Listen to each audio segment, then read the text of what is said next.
For centuries, being an emotional woman wasn't considered normal. It was considered a disease, and doctors had a surgical cure.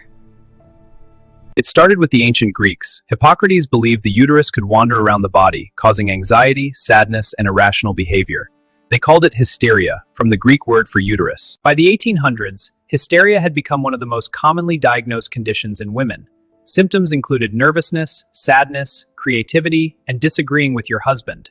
In 1872, American surgeon Robert Beatty popularized the removal of healthy ovaries to treat emotional symptoms. It was called Beatty's operation, and it spread rapidly across Europe and America.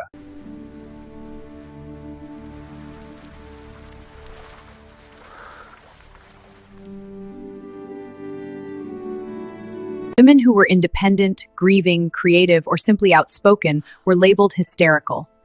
The diagnosis was a tool of control as much as medicine. By the late 1800s, thousands of women had undergone unnecessary surgical procedures.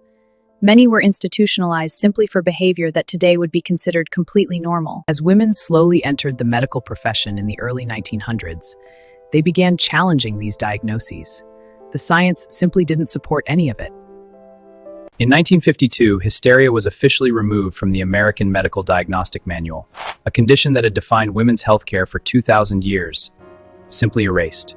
The legacy of hysteria still echoes today.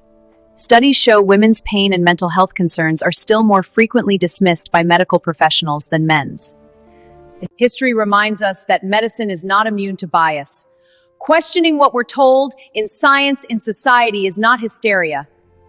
It's wisdom. The most dangerous diagnosis in history wasn't a disease, it was ignorance. Like, subscribe, and keep asking questions.